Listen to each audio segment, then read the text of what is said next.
Welcome to the Roots and Rhythm podcast, where we explore the essence of culture, our experiences, and a healing journey that shapes our growth in family. Through heartfelt stories about marriage, mental health, relationships, and parenting, we create a space where you can find connection, understanding, and inspiration. Join us as we explore the rhythms of life, one story at a time.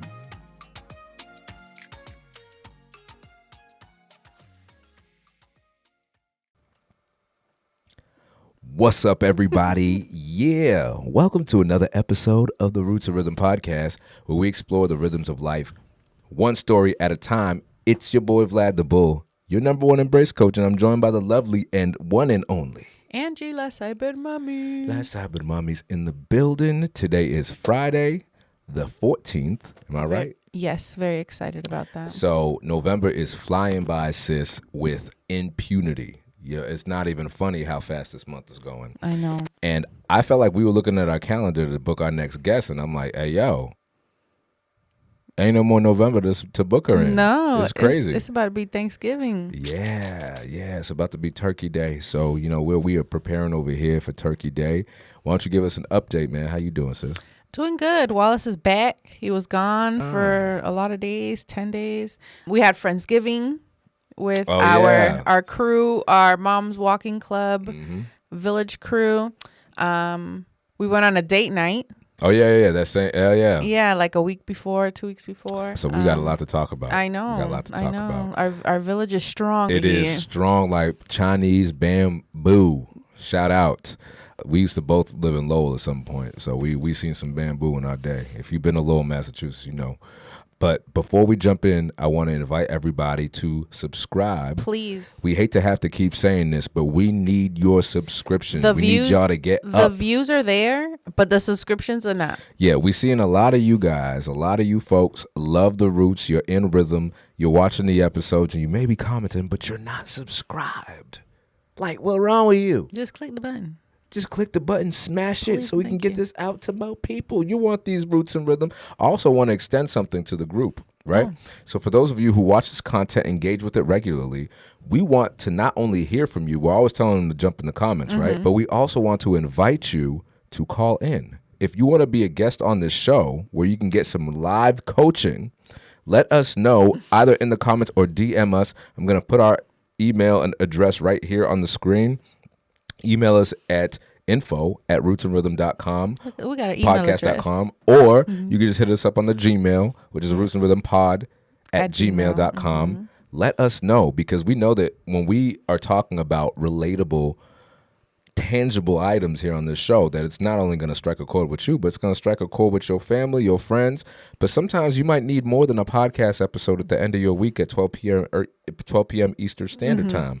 You might need the coaching right now. Well, it's funny because as soon as an episode airs, I feel like you get phone calls, I get phone calls, like our friends and family. And then it's like we're just doing like that call after the call. Like if y'all work corporate, y'all know what I'm talking about. It's like a call after the call. You like got a debrief. And I love those because it's like it gives us like more things to think about, more things to consider. So it would be fun if people were like calling in as it's happening. We just need more live episodes. We need more live episodes. That's right. Yeah. And we love to hear from you guys in the comments, but I want to get to know some of y'all in real time. So if you are interested, and I know you are, make sure that you hit us up on our email or DM us. We look forward to having a conversation with you. But back to the topic at hand.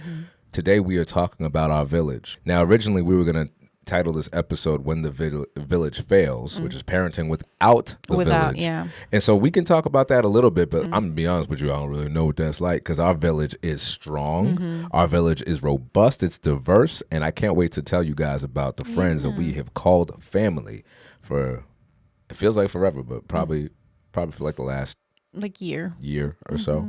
But let's bring it back. Let's bring the folks back to last week, 2 weeks ago, when we had date night with the familia. Yes. So it took a while to come together because, you know, people's schedules are busy. And then we had two families whose childcare fell through.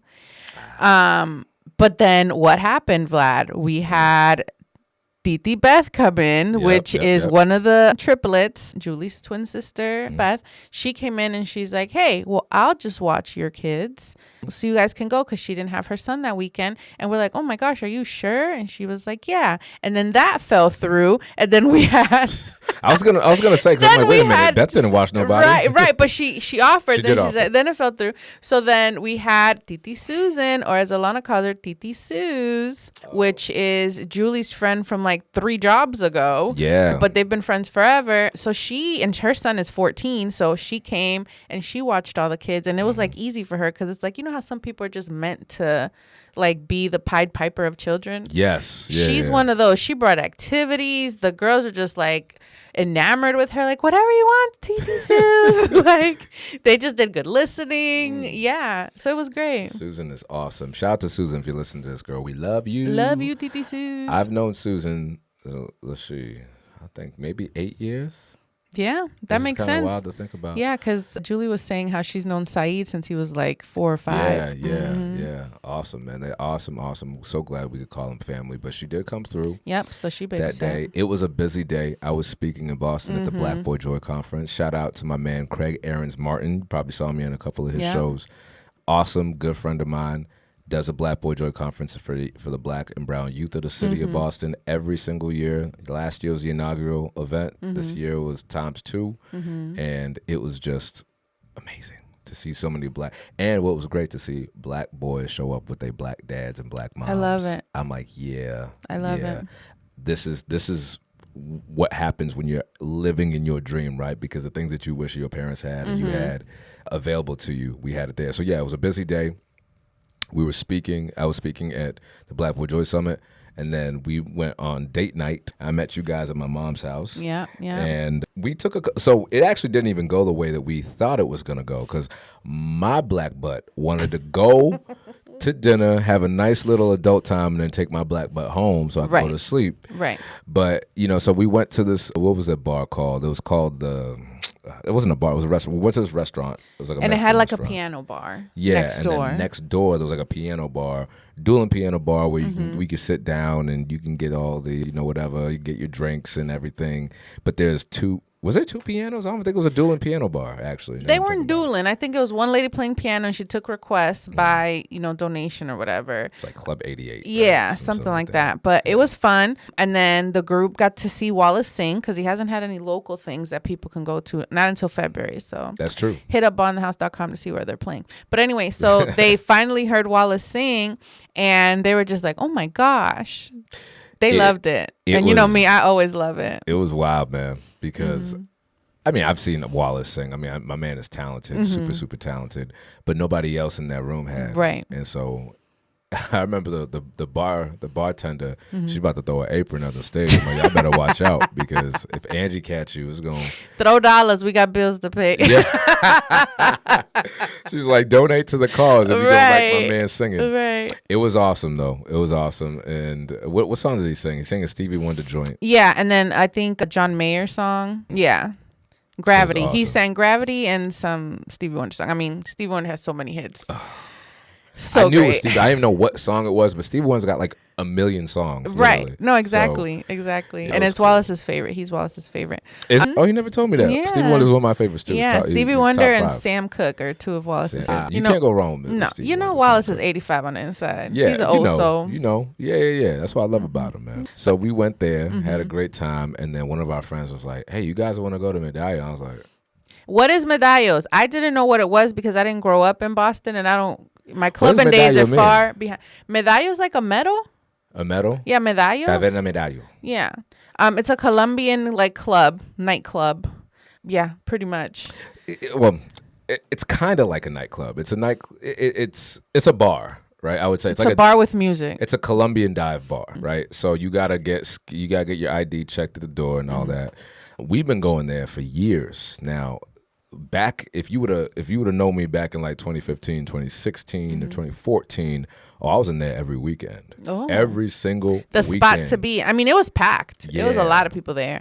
Yeah, it's kind of, so it's actually better now that we went, because before my Taverna Medallo, whatever it's called, was a gangster bar. When I say gangster bar, I mean like when I got to know, and you know me, I talk to everybody, I gab. When I got to know people, I got to know them and learned that, this place is actually, there's a lot of gangsters and shifty dudes who be coming in here. But they were cool with me because I'm the funny guy. Right. You can't kill the funny guy, right?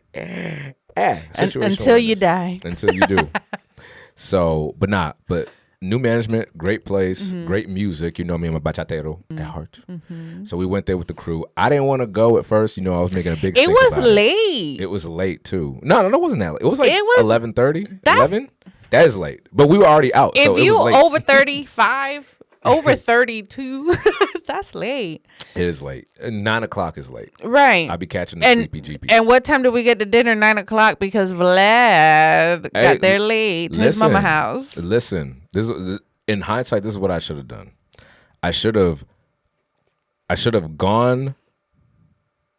Actually, it wouldn't have mattered what I did. So, and this is why I was late. I don't know if I've explained this. So the reason why I was late was because, so I went to my mom's house, got changed, went back with my little cowboy hat.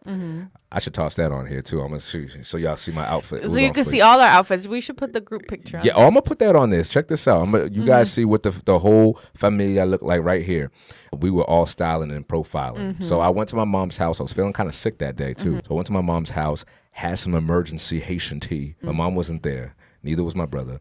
Got changed, went back to meet the crew afterwards so we could debrief, have a good time, toast, whatever. But they weren't there. And so I got there and I'm just like, everybody running late.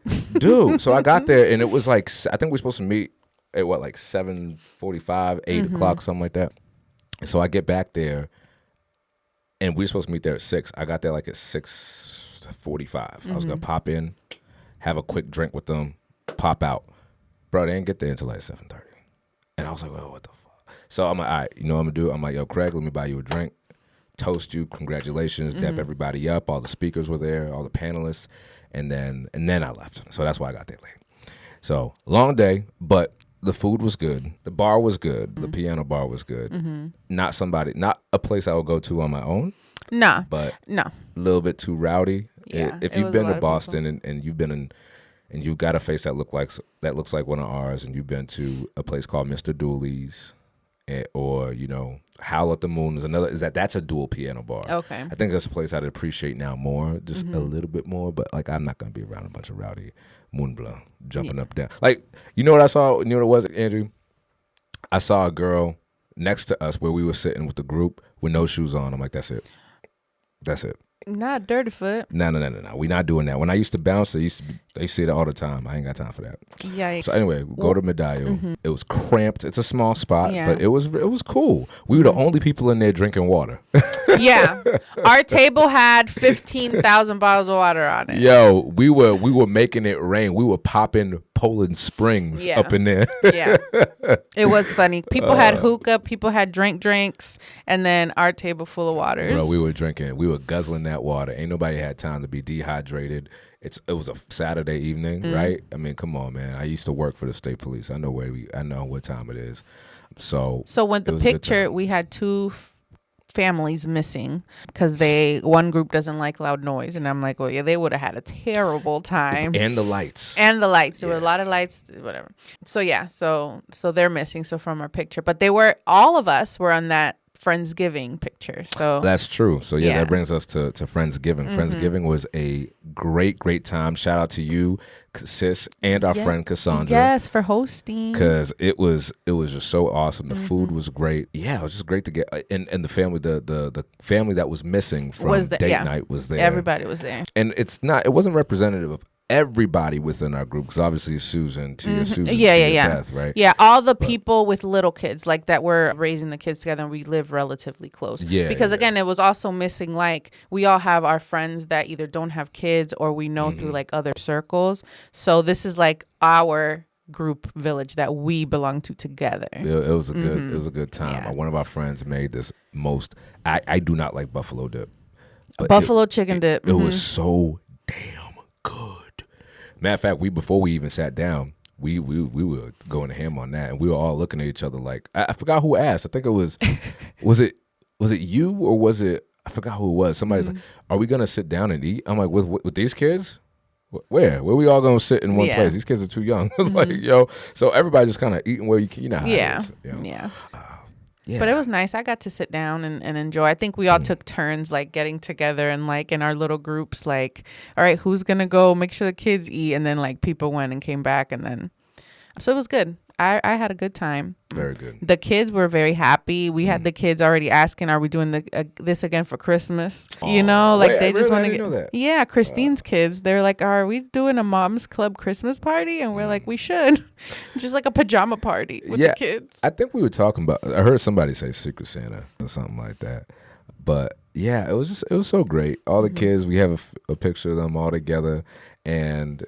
It just makes my heart so full. Obviously, that's a big part. I'm sure it's really important to you because you guys are not even from Boston originally. Yeah, no, we don't have any family here except the family that we have created in the 10 years that we've been here. Right. And like I was saying, so we have our group here with all the kids, and then we have when Alana started preschool, we have we call them tag team because it's Tegan and Alana Griffin, tag team parents. Shout out to Carrie and Aaron. I call ourselves IKEA, the incredible Carrie, Aaron, and Angie. IKEA. Oh, geez. I love to come up with acronyms for my groups. Okay. IKEA though, IKEA is so unpopular. Is it unpopular? Amongst us. It's famous. Surface dwellers. Huh? It's famous. Yeah, but it's cheap. Like IKEA is what you order from if you like strapped as a program director in a youth program and you need to order some Legos to sit on. You know what I'm saying? They have cute kid things because kids break everything. Anyway, Facts. IKEA, shout out to Carrie and Aaron. So we have that group. Then we have our church family. And then we have our group that I'm going to come up with a cool name for because Vlad hates it and I love it. So when I come up with that name, it'll be great. What do I hate? Coming up with cool names. I hate coming up with cool names? Apparently, you hated IKEA.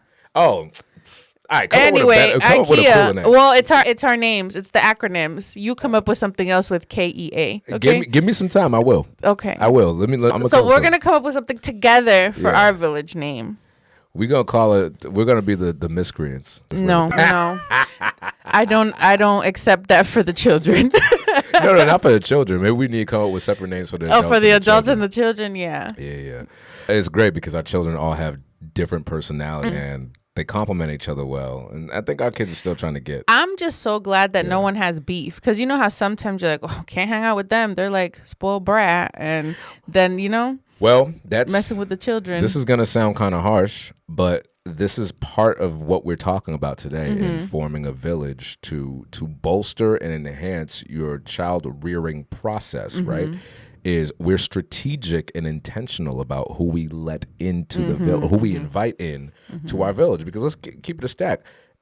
We don't talk about some surface level stuff. That's true. We are all helping each other grow, and we're all ambitious. There really is no time for us to be playing. Because the people who have those troubled kids, mostly, I'll say, in my experience, troubled kids, not troubled kids, but like, who's going to want to hang out with somebody you don't want to hang out with? No, facts. And I also like that, and at least for our group, and even tag team, we can go around and discipline each other's children because none of us are over here beating our kids. That's another thing. Yep. But I can definitely, I feel like anyone in our group can go up to Alana and say, you shouldn't be doing that if she's doing something that's not right. And I wouldn't feel some type of way because I know it's coming from a place of love and it's coming from a place of correction to make her better and to help me, because what if I wasn't there? Like the behavior needs to be corrected at some point, you know? Right. So absolutely 100% true. And I think that the more adults a child has around them who are safe adults, the better and more well-rounded they're going to be, which brings me to my first question, right? Okay. Is this model of what we've created, this intentional village full of hope, aspiration, diversity, whatever, is this something that you've seen growing up? Like, is this something that was happening where your parents did your parents have friends with kids that they brought you around, or was it strictly your blood family that you stuck around? Well, it's funny, Vlad, because when we were growing up, we didn't grow up around family.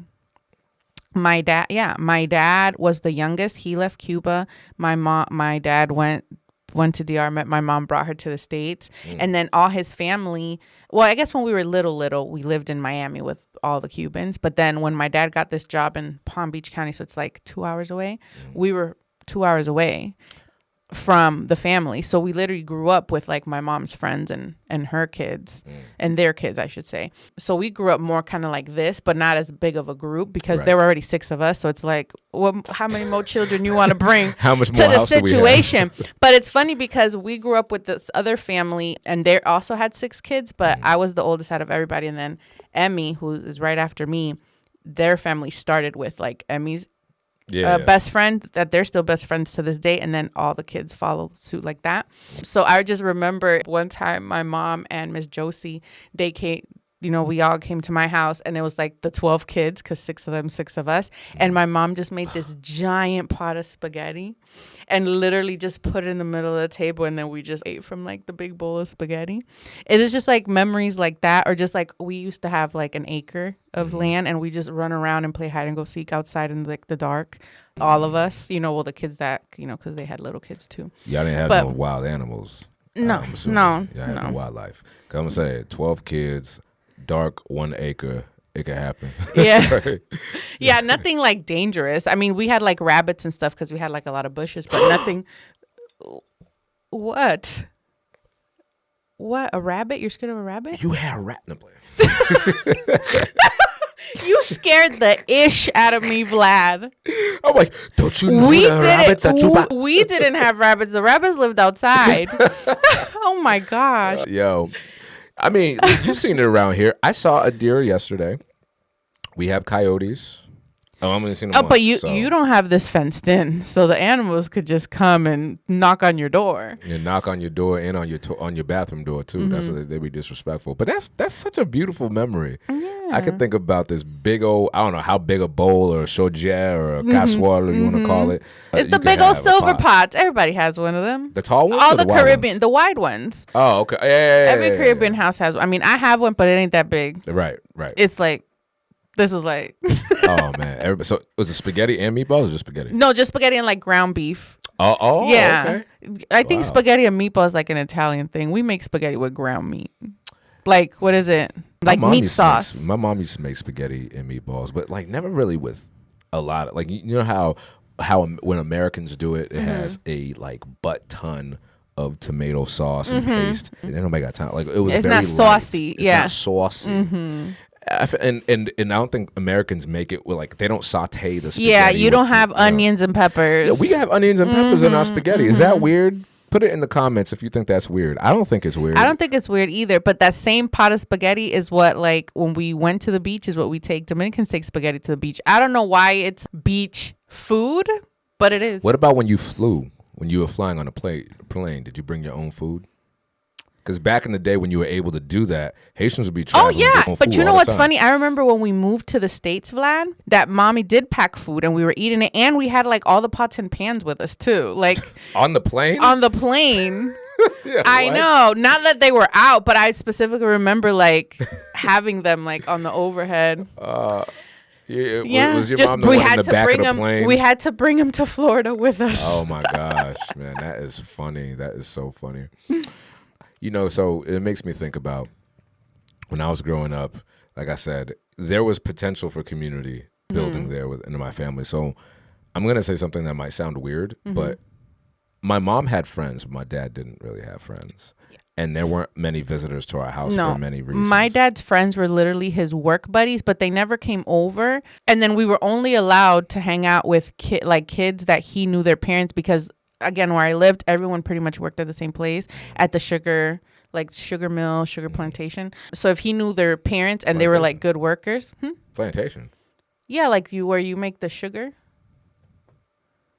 The sugar mill. I was like, damn, I have to get my time wrong. I'm like, damn, you guys. Yeah, no, this was in the 90s. Oh, okay. I was like, damn.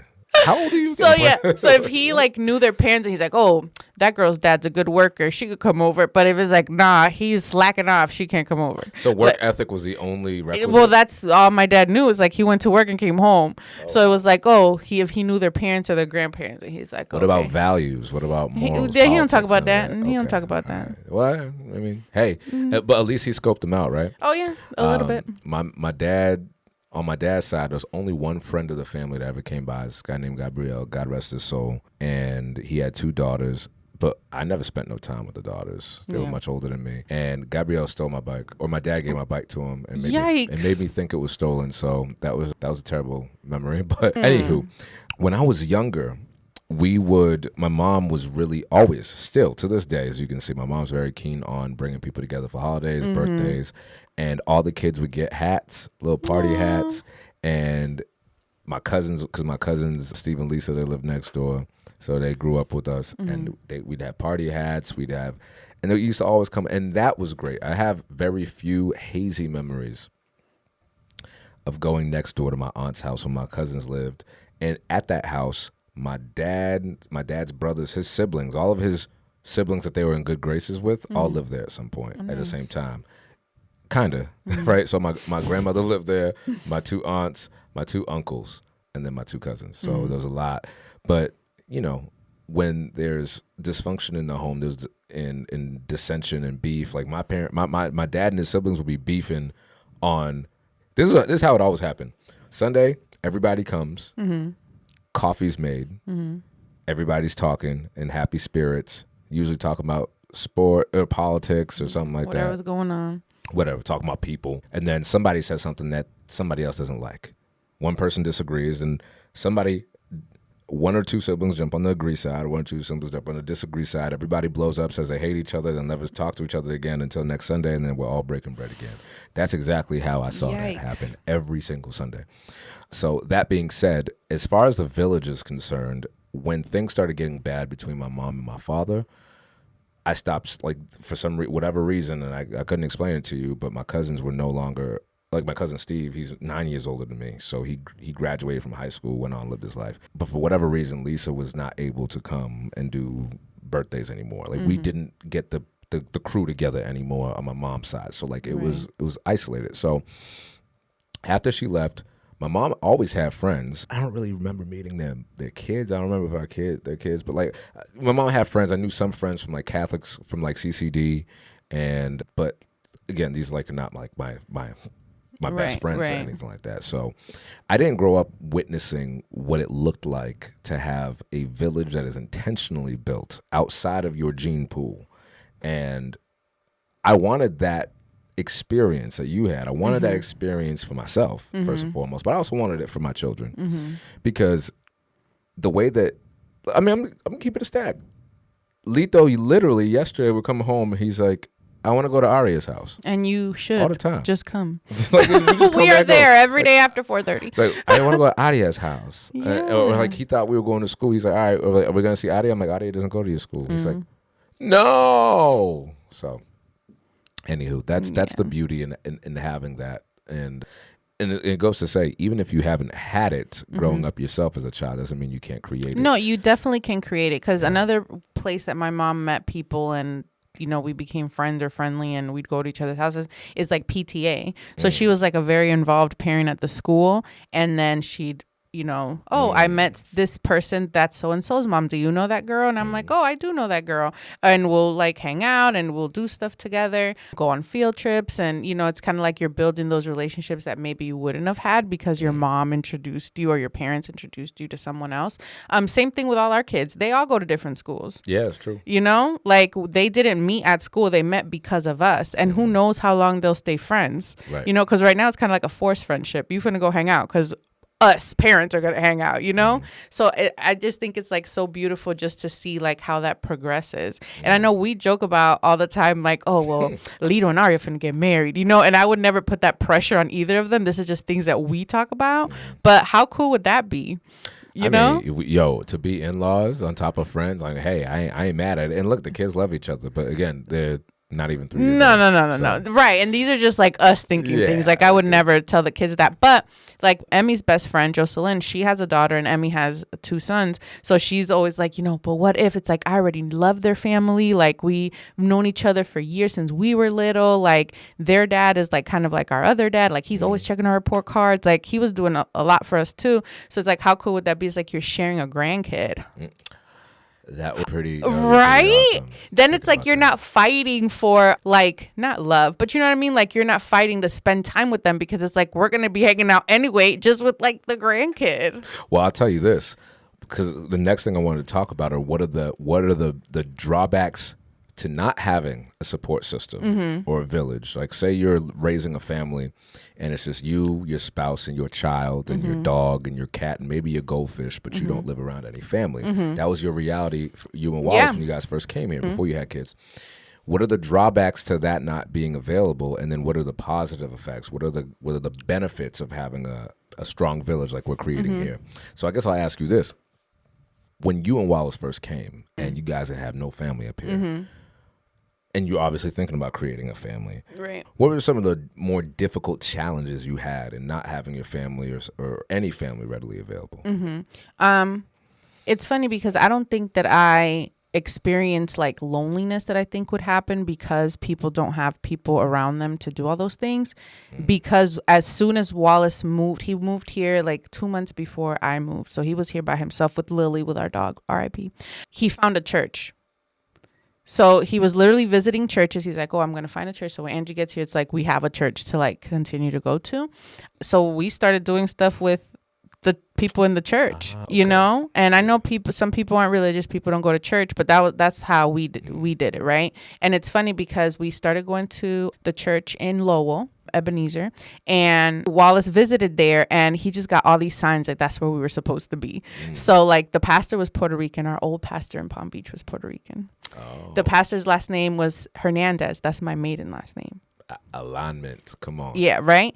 And then so Wallace obviously speaks Spanish, but they don't know that. It was a Spanish church. So Wallace and I decided to keep going to Spanish church so he can practice his Spanish. And if we have kids, they'll go there too. So they sat someone next to Wallace, assuming that he didn't speak Spanish, to interpret for him, right? The guy that sat next to him had just moved back to Massachusetts from Jacksonville, Florida. Come on, bro. Like, that's not even funny how succinct that is. That's what I'm saying. He was in Jacksonville for like 3 years. He just moved back, whatever. Wallace is like, bro, I'm from Jacksonville. Wow. It was just too many signs. So it's like we loved our Ebenezer family. Like, it was just great. And then like the week after we started going there, we got real tight with like the pastor's family. Again, because we were new in there, just welcoming us. But his son needed a kidney transplant. Oh. So his son was like on the recipient list for years, like praying for kidney. And then the week after we got them, we started vibing and hanging out. His son got a kidney and I didn't have a job. So I was literally like there helping his son for like 2 months. Yo, Angie, I thought you were going to say. I didn't give him my kidney. I thought Wallace gave him a kidney. No. No. We just met these people. No. But anyway, I was available is what I'm saying. I was available and there. So it's like then what did we do? Become part of the village. It's like we just started acting like villagers. What's needed? What's not? We need this. You need that. Like, yeah. So it was just beautiful. So that happened. So I've never not had people. One, because God be looking out and I'm just highly favored like that. That's how I feel. Highly blessed and highly favored. Yeah. Yeah. I mean, that's all right. That's fair. What would you have, I guess let me put it this way. So you had the community established for you, at least for you when you came out here. Yes. But while Wallace, and so that means you guys didn't even know what it was like to have a family without some external support here anyway. Right, not family, no. Right, because once Alana was born, and then y'all know the story. Y'all know the story. If you do it, shout it out in the comments. But that miracle baby's gonna be 6 years old in a month. She's gonna be 6 in December. Oh shoot! Can you? In my mind, I thought she just turned 5. No, because she just started kindergarten. Right? Yes. Oh. I know it's a gut punch. Oh. Not to change the subject, but every day I look at her, she just looks more grown up, and I'm gonna start crying. So yeah, she's gonna be 6. Wow. I know. And here's the thing I want us to keep in mind is that she's turning 6, Lito's turning 3. At some point, these kids are gonna be 13 to 14, and eventually they're gonna be grown. Oh my God. And what is it that we want them to remember? What is going to be their big pot of spaghetti and ground beef? What is going to be the lessons and traditions that they bring into their next group? I would hope that regardless of whether or not Lito and Aria get married. Right. To each other. We don't have a requisite of there being romantic relationships No. necessary between our kids, because you start forcing it gets a little weird. Right. But I would hope that they all remain connected and remain friends. Like that's my cousin. Yeah, like that's my cousin, that's my homie, like that's my family. I'm a ride for them and I'm gonna support them. I would hope that this, in essence, actually, when we talk about benefits, we're building a support system for our kids, teaching them how to be a support to each other. And so by the time they get old enough and they realize, like, oh shoot, I need help, or I need friends, or I need a playmate, or I need somebody to study with, I need somebody to play sports with. Bro, you're already here.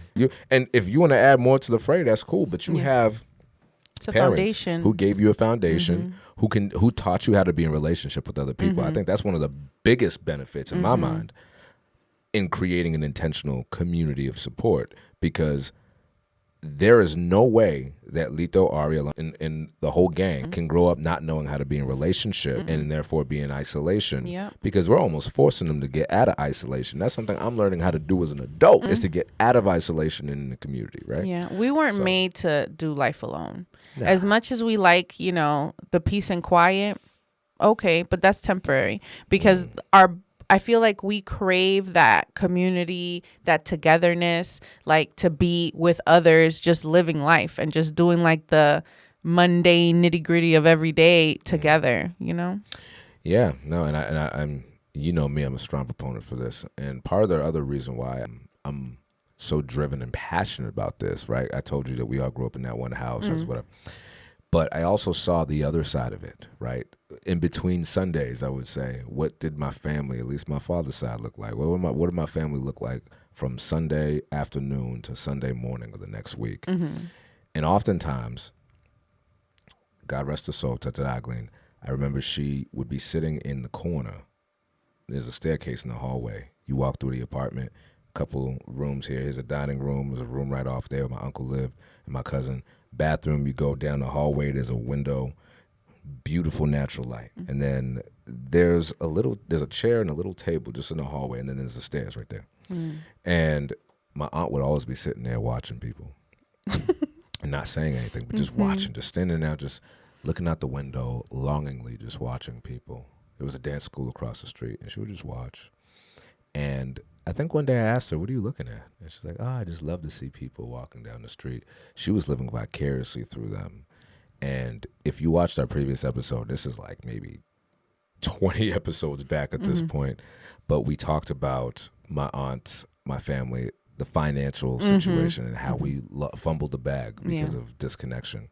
So in talking about community, I saw my aunt not have a community.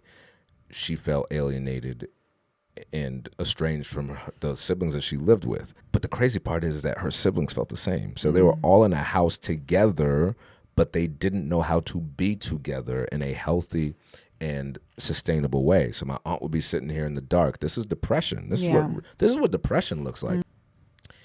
And my other aunt would be upstairs with my grandmother. My grandmother would be taking a nap. My aunt just sitting there, I don't know, knitting, doing something. She was always the busy bee, worker bee. And here's the part. I never knew they had any friends. Never mind meeting them. I didn't know if they had any friends. But wait, Vlad, they weren't on the phone just randomly with people? No. Yeah. See? My mom is always on the phone. My mom can have a whole damn hotline. That's how often my mom. Right. And that's the thing. So it's like even if the friends aren't there, because again, it's hard. Like it's a privilege that we get to live so close to people that we, are interacting with. But everybody doesn't have that, especially like in the city. Who can afford to live in Cambridge? Oh, well, you know or what? Everett. Back then you could.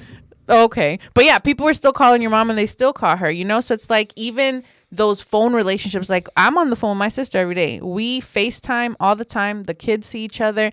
And I made that a point when my nephews were little because we had just moved up here when my nephew was born. So I was like, he cannot not know who I am. Ooh.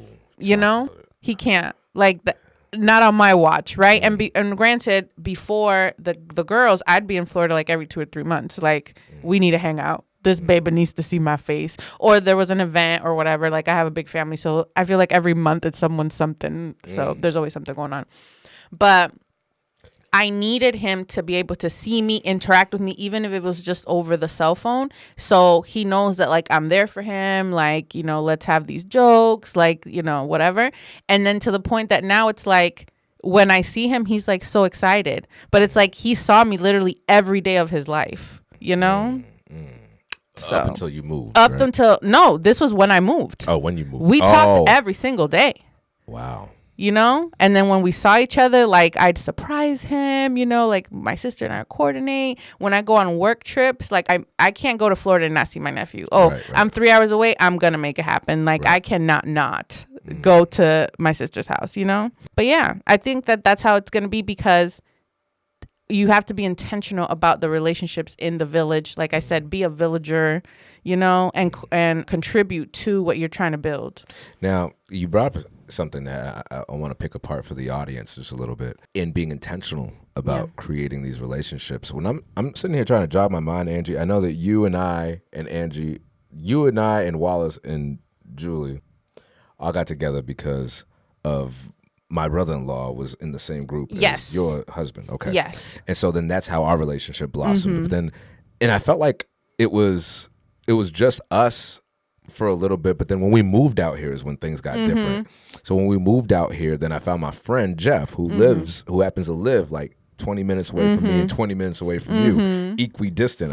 We're like a little triangle. We're a triangle. And so they live over there, and they brought their friends from the daycare. I think from daycare. So their kids went to the same daycare, and then the friends that didn't go to Medallo with us, that came to Friendsgiving, they also know them, that daycare, and I know my friend Jeff from 3rd grade. Right. It's crazy. It's wild. And then I brought my neighbor. And your neighbor, you brought your neighbor. Me and Christine had mom's club, so she lives 2 doors down from me. And I was like, you need to get in on this.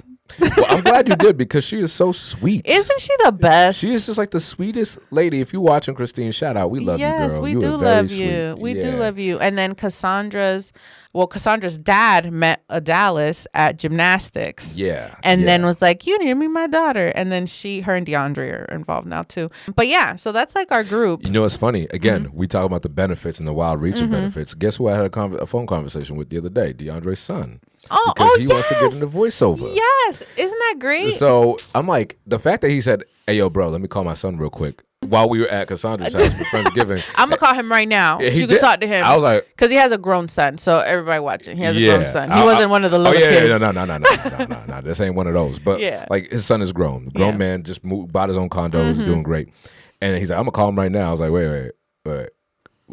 It's like, it's kind of late, bro. You think you want to call him right now? Them 20-year-olds are awake. Nah, he was like, I was sleeping. He's like, what, are you sleeping? He's like, yeah, I was sleeping. Responsible. Yeah, I was like, good on you. Because when I was your age, I would not be sleeping on a Saturday. He'd be at Medallo's. On a Monday, though? Oh, but there's no school the next day or work. No? Did we do it on a Sunday or Monday? It was Monday before Veterans Day. That's Tuesday. Nah, my ass would have been asleep too. But maybe. Yeah, actually, no, I wouldn't. What the heck? Yeah, no, I'd be out and about at 20. Come on, it's 20. You'd be at that Veterans Day party somewhere. Yeah, because people party for everything. It's MLK Day. Let's party. You know, in college, did you guys do Marathon Monday, or was that just a Massachusetts thing? We don't have a marathon in Florida, so yeah, it was just up here. Oh yeah, what am I talking about? Well, all right, you know the reason why I forgot that was because so in college, I went to LaSalle College for my first school. I went to 4 different schools, for those of you who don't know. ADHD. And people get together and drink on Marathon Monday. Yeah, and it's like Patriots Day or whatever. It's Patriots Day. Yeah, we don't have that down there. You don't have Patriots Day? You don't celebrate Patriots Day? Why not? Because Patriots Day is literally the battle between Lexington and Concord or whatever. That's an up here thing, Vlad. Oh yeah, I guess that. Yeah. Oh, so then what kind of holidays did you guys have? No, not Florida ones. It was just like holidays. It was the just Day of the Crocodile the federal ones. Iguana Day? No, just the federal ones. Palm Tree Day? No. Roots and Rhythm Day? No. Roots and Rhythm Day, RR Day. Not yet. That's June 20th. It's June 20th. Shout out. Watch out, Boston. We're going to make it happen. All right. Okay. So people would get together on Marathon Monday and drink all day. Right. They'd make their own marathon and just drink. And they're like, Vlad, you going to hang out for Marathon Monday? I was like, no. Are any of you running in a marathon? Of course not. They're like, no. They're going to go cheer people on the sidelines. So I'm like, wait a minute. You guys go to the marathon sidelines drunk just because? They're like, yeah. I'm like, still not. They want to be on TV. That's stupid. That's just stupid. But I was going somewhere with that, and now I don't remember. Oh, The Village and DeAndre's son, you called him. So it's like he had someone within the circle that had something his son needed, blah, blah, blah. But yeah. Yeah. So we're creating relationships. We're modeling the depth for those relationships, but we're also creating a network, right? So if 20 years in the future, I know Alana's going to be CEO of some skyscraper building somewhere. If she needs somebody to come in and I don't know, to be a part of her company, or she needs a service from somebody else. I don't know exactly what Lito's going to be doing, but I know he's going to be great as well. All of our kids are going to be powerhouses. Oh, I feel that. So, it's great that they have this network. And oh yeah, that's what I was wrapping up. To wrap up what I was saying about my dad's siblings, I saw the fallout, the drastic, very apparent consequences of not having a friends group. Because check this out, they were always beefing on both sides of my family. My mom and my dad intermittently throughout my life have had on and off relationships with their siblings. Sometimes they're happy, sometimes they're not talking. I know that sounds crazy, but that's exactly what we saw. It was not nothing. Like, we had an aunt in Haiti that we thought was dead. She was very much alive. And she was very much alive. We didn't realize that until like maybe 8-9 years ago. Wow. And now they have a relationship. But like, it's just so stupid. But what if my dad's family, because my mom had friends all the time. Still got friends. But that's women though, Vlad. That's women. We're never going to not unless we're nuts. No, not true. Well, my aunts didn't have any friends. At all? No. But why, Vlad? Because you said they were depressed. Yeah. Well, my mom had mental health stuff. It's not like she didn't have stuff, but I think it's personality as well. Personality, the level of whatever depression or anxiety that you have. Because some people isolate so they don't feel like a burden to others. So it's like, if that's how you're feeling, you're not going to want to. But sometimes you're depressed that you need like that pull from someone else to kind of get you out of it and for you to kind of feel better about yourself type thing. But yeah. Do you think it's possible to be isolated within a group of people? Yes. I feel like when you think that no one else knows what you're going through. And that happens to me all the time, because the 10 days, Vlad, that I was by myself with Wallace, did we hang out? No, we didn't. No, we did not. We did not.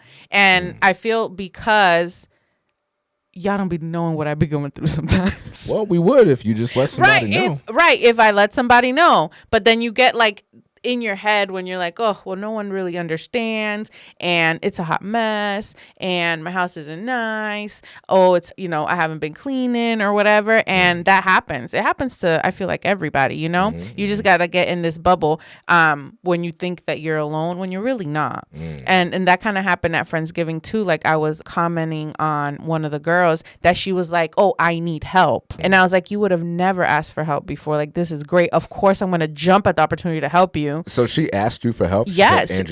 She asked in our group text to everyone. Yeah. And I was like, well, I'm going to jump at this opportunity because you never do this. And I was working. I just worked at her house and put myself on Do Not Disturb, and we was cleaning and doing it up. Yeah. Well, we had a half day at work, so it was fine. Oh, okay. All right. Yeah. I'm like, don't get R&R thrown off the air because you was, No. No, my work is always done, Vlad. Yeah. Always. I'm a stellar unicorn employee. So, wait, actually, time out. Real quick deviation. Can you explain what La Saber Mami means? Because Julie asked me the other day. Oh, so we were looking up names because I was like, I need a name because you have all these names and I'm just Angie out here. So we were putting it in ChatGPT. You put some, I put some, and we were coming up, and it was on the list. And it was like, because I work in technology and this is like an online platform, and the girls call me mommy. So it was like cyber, like in the interwebs. In the interwebs? Yeah, computer interwebs. The computer interwebs. Yeah. La Saber Mami is in the bedroom. Yes. Look at me in my doesn't this just match with my hat?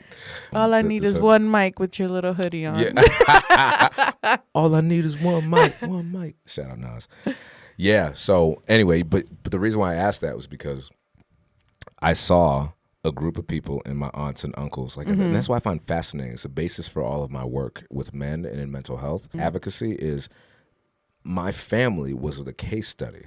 And so as I've gotten older and went through my healing journey, and I'm still very well embedded in my self-discovery, I can't understand where I'm going without understanding where I've come from. If I don't want to be where I've come from, then that's fine. If there are certain things and aspects of my life that I don't want to repeat, even within my proximity, then that's fine. But I have to understand why those things existed in order for me to do something different. You mentioned on the last show that it's one thing to say that I don't want to be like this person. I don't want to have this life. But if you don't know why though that person is the way they are or why your life was the way it was, and you're just going to keep doing the same thing. It's going to look and kind of feel different, but end up being the same. Yeah. So my family is the most interesting case study because I saw my aunts and my uncles all in isolation, but yet living within each, like literally living with each other in the same apartment. And I was like, man, I ask myself all the time, what if my father had a men's winning circle? What if my uncles had the men's winning circle? But what if my aunts had a mom's club? Yeah. They're not moms. They weren't moms. And maybe they would have been because, I don't know, I didn't talk to my aunts like that. Like why did they not get with someone, have children, or even just have children? Like, you don't have to be with someone. I think my aunts didn't have children because they all pledged their lives to my grandmother. This happens often in the Caribbean where the dad, and this happened on both sides of my family. Both my mom and my dad, their fathers passed away young. My mom was a teenager. My dad was, I don't know, because the story changes every time. But for real though. Question mark. It's like grandpa died to because I don't know. I was 5. I was 10. I was 15. Yeah. And that's the marks of trauma. My man don't even, he probably doesn't even remember. Yeah. Right. Ay, pobrecito. Yeah. So, when I'm thinking about this, I'm looking at them and I'm just like, yo, they probably didn't start a life because they feel like they didn't deserve to have one outside of my grandmother. Why? Because they were raised by my grandmother while she was struggling to feed and clothe and house all of these kids, these 8 kids, right? And my grandfather had another family. He had other kids. As far as I know, he only had one, but who really knows in his life, right? And so I think to answer your question, the reason why they didn't have kids or partners is because they probably thought, how am I going to fit and prioritize a man, a partner, or a child over my mother who needs me? And damn, it sucks because, you know, my aunt told me that one day. You know what she said to me? My aunt said, this is after my aunt Tata and dad who owned the house. She said, I was talking to her, I was driving, and I was working an escort detail. And that's when it was a very easy detail. There's just a big wide load truck and you just follow it to its destination. Escort it so that people won't be doing it. Right. Easy money. So I call my aunt and I'm talking to her and she says to me, you know, Vlad, I wasted my whole life. Damn. I was like, whoa, you ain't never said nothing but 3-4 words to me at a time for like the last 30 years. Why are we talking so deep now? But do go on. And she says, I lived my entire life for my mom. I didn't have no kids. I never had a partner. I didn't have any friends. I never went on vacation. I never left. When we came to Cambridge, I just stayed here and I built my life around her. Then she died. And then no less than 2 weeks after she's gone, my big sister is sitting right in her place. And now I have to take care of her. Because when my grandmother died again, these are all people who literally almost worshipped my grandmother and had no life outside of them, no identity outside of her. So when she died, my other aunt, that was like the straw that broke the camel's back. She slipped right into dementia, almost. Well, not right in, but like very rapidly did. And it's so important for like caregivers to receive like respite care themselves. Like they need a break, you know? It's true. Yeah, all kind of caregivers. Like my sister and my mom take care of my dad. They also need breaks, you know? And it took a while for them to get into that routine of getting breaks, but now they have like those systems in place. But it sucks. Kids, old people, elderly sisters, to your aunt's point, like, yeah, caregivers need a break. And it's November. It's National Caregiver Month. It is? It is. Oh, it's is. also men's mental health month. Yeah. We could do both, receive some care, some breaks, reach out to somebody, their services. Like, but it can't be 100% on one person to care for someone else all the time. You know, for that aunt particularly, she, like I said, she was a task rabbit. She literally did all the cooking.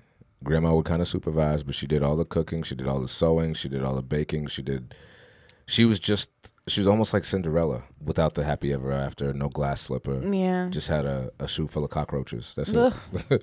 So when she I don't know why it's not funny, but the way you said it is funny. And I can't stand you.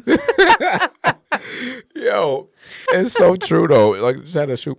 And so she says to me, Angie, she says, I had no wife, I had no husband, no children, no friends, I barely had a career. She was disabled, I think, or injured herself, something like that. And now my big sister was there, and I had to take care of her. I was resentful for that, and now she's gone. And now I realize that now my mom's gone, and she's gone. I have nothing to show for my life. Yeah. And when she said that to me, it broke my heart. I was like, damn. And it made me think, what if you had a circle of people that could bring you, that were able to pull you out of the circle that you were born into? Mm-hmm. Like, imagine that. I want people to imagine that, right? Imagine you place all this, and family, not all family, it's not as deep as blood. Like, blood is not always thicker than water. Right. Sometimes the family you're born with are afflicted by the same curse, if you want to call it a curse, but they're afflicted by the same curse, same trauma, same pain, similar outcomes, and they can't pull you out of the abyss because they need you to stay there with them. Mm-hmm. And this is a subconscious. But what if you had friends? What if you had other family? Mm-hmm. What if you had family that you created and chose that could pull you out of the circle that you couldn't pull yourself out of? I strongly believe that if my aunts, uncles, because they all live the same way. I'm looking at my dad, my uncle, my aunt, they all live the same way, isolated and alone. That's how they live right now. Uncle Yu's over there. My Aunt Tenzit's over there. My father's over here. All alone, isolated, no friends coming to visit them. And we all know that the reason why dementia slips in and Alzheimer's slips in and stays is because of lack. Obviously, it's a genetic component, but I saw this with my mom's mom, because she lived with us. It's stimulation. Yeah. And when you live by yourself, bro, you're not going to be stimulated. And it's just sad. It's sad. But that is why I'm so happy that I don't have to live that way. No. Because here we are. And my son doesn't have to live that way. Your daughters don't have to live that way, because here we are. Here we are. In that conversation, in light of that conversation, the last piece I want to talk about real quick is the role of a strong support system for marriage. Mm-hmm. Now, we have mostly everybody in our Everyone family. Put one. A few, actually. Of what? There are a few people within our family extended village that are not married right now. Yes. And let me marriage is not like the hallmark achievement of your life, okay? No. Everybody has something different. But I will argue that sometimes the fine line between you and the brink of divorce or separation is you having friends that could pour into both of you and call you out on your shit. We literally do that, Vlad, at a marriage ceremony. Why do we have all these people there? You invite all these people. It's so they can be the community to help you stay married. Oh. So it's like, why even have a wedding in the first place if you're not going to reach out to these people that you invited to come and be a part of it? I just thought people had weddings so that they can show off. Well, I don't know if it's at least in like church weddings. You know, you have a marriage in a church. It's like the church prays for you, and it's like now they're part of, like, you know, helping you, being a resource, like, you know what I mean? At least that's how I always understood it. So in my mind, I'm like, why would you feel like it's just you and your spouse against the world? I mean, technically it is, but not when you have like a support system. Like that's the reason that you had this big old wedding.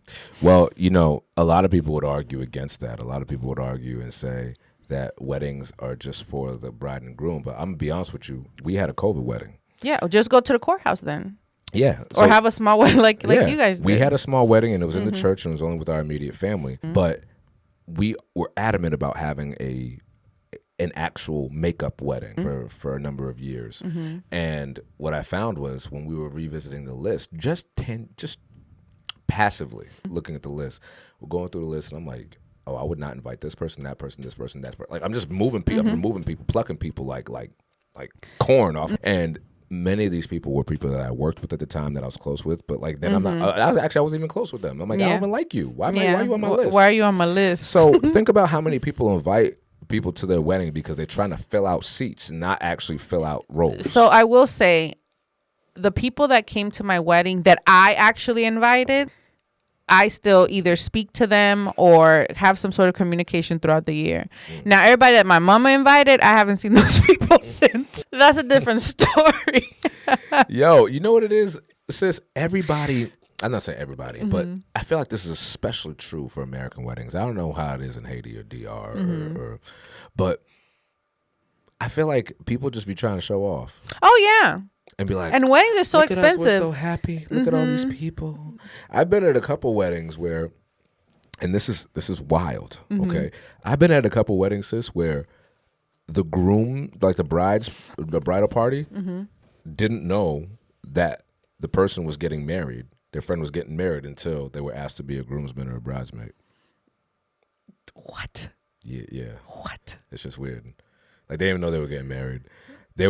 I've been to several weddings where I was talking to one of the groomsmen, and he was like, yeah, honestly, I was surprised that the groom selected me because we haven't spoken in years. So I'm like, then why the fuck? I'm like, yo. Yeah, it's too much. It's too much. That's wild to me. Yeah. So wait a minute.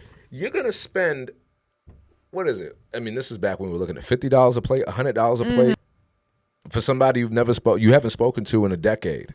No. Or you haven't spoken to in a few years. Doesn't even know you're getting married. That you even on the brink of getting married. Why are you getting married? Yeah, no. Why are you getting married? Yeah, and that, you know what? I've been asked to be in I'm not gonna say a lot of weddings, but in a few weddings, and I've only said yes to 2. This is Angie saying no. Well, no. You don't have the capacity for like that. No, not even like that, Vlad. But in my mind, it's like we have to be like pimp tight for me to be in your wedding because I'm spending money. Oh, wait, you said what tight? Pimp tight, like together, like PIMP. That's not a saying. That's not cool anymore.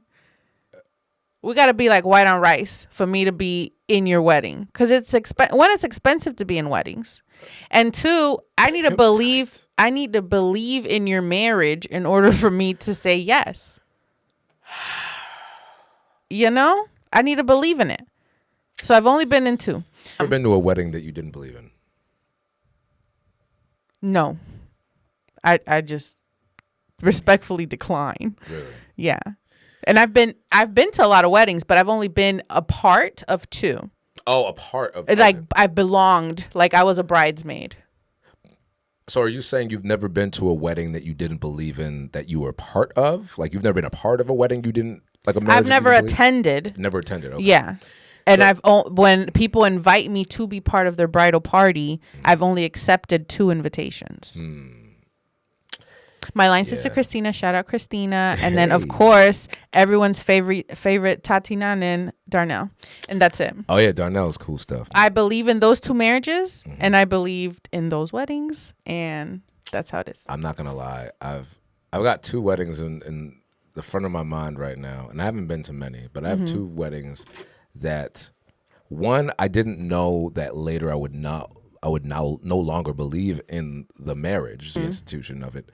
Between those 2 particular people, and one that I just flat out was like, the only reason why I'm here is because I have to be here. Yeah, obligation. Yeah, obligation city. Yeah, I was like, I would not be here if it was on my own accord. And if you see the wedding pictures, the wedding pictures actually cement what I'm saying because I'm a happy guy, but this is me the whole time. I was like,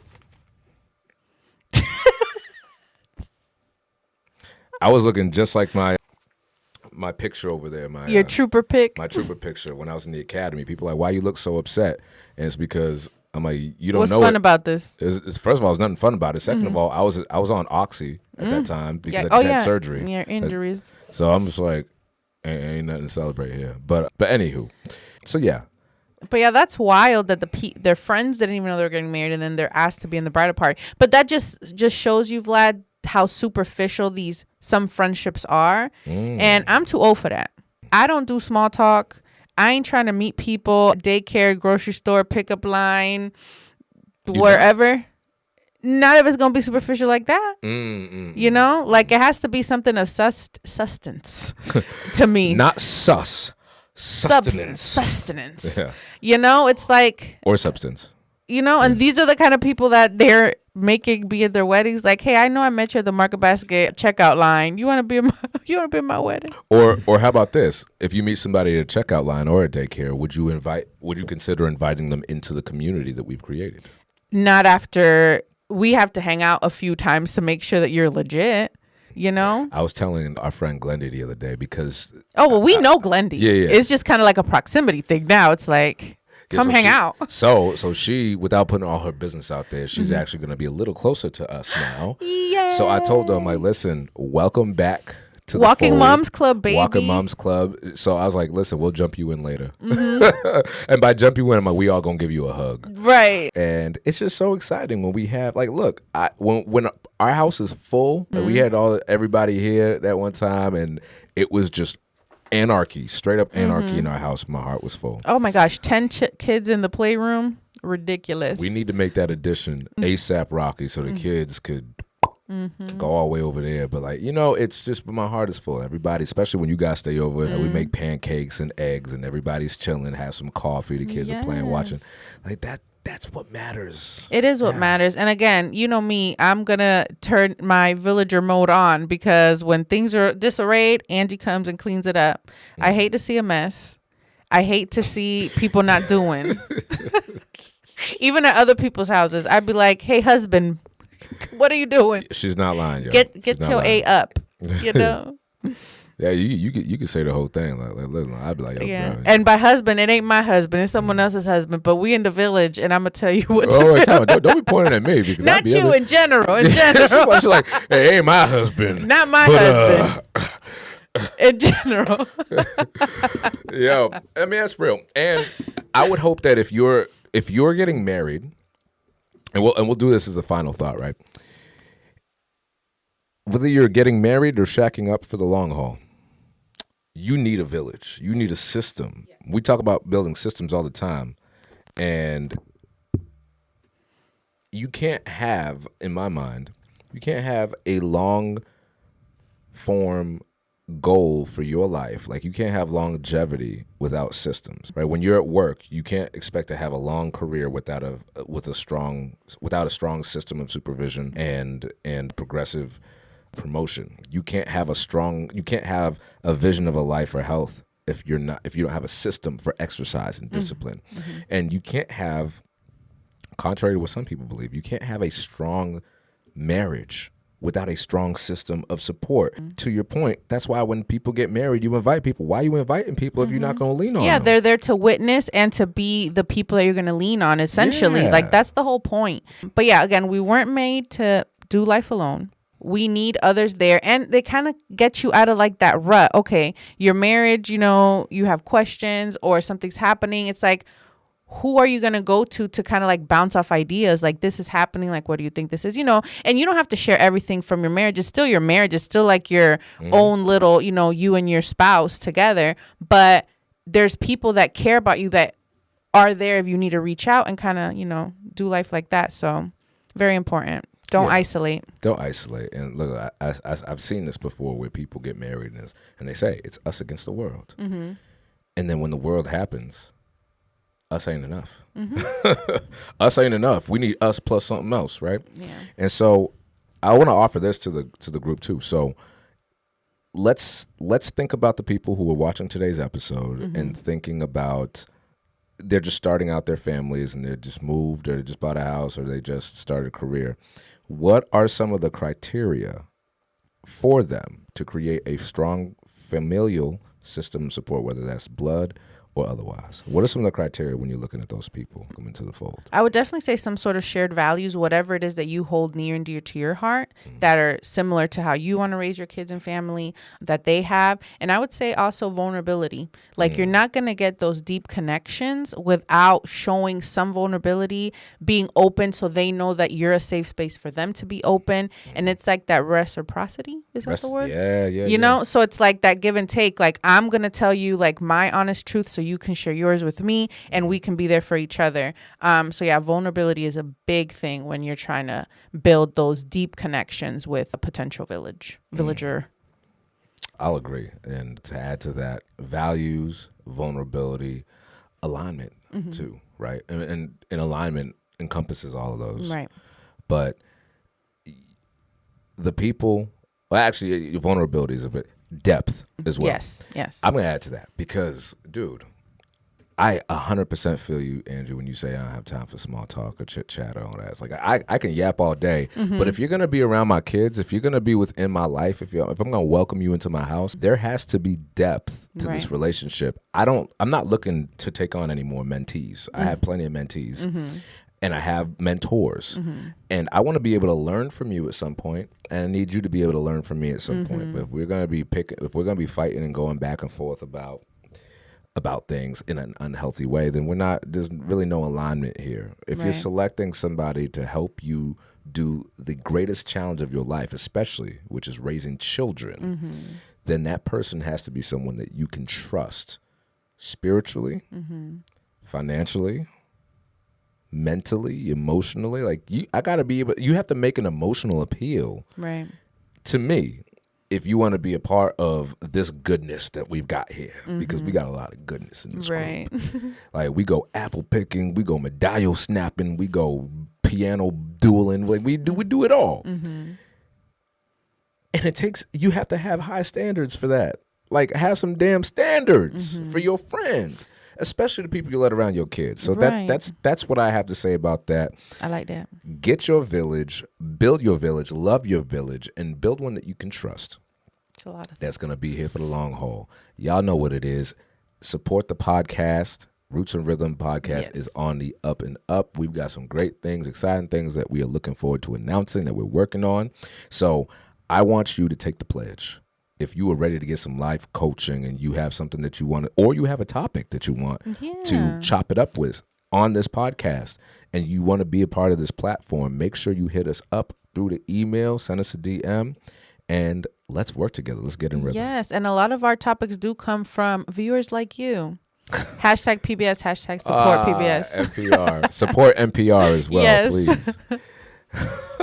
I love that. I've heard that. I grew up listening my whole life listening. So yes, listen, build the village, experience the village, live the village. It's your boy Vlad the Bull, your #1 embrace coach. And Angie Vlad. We are out of here. Stay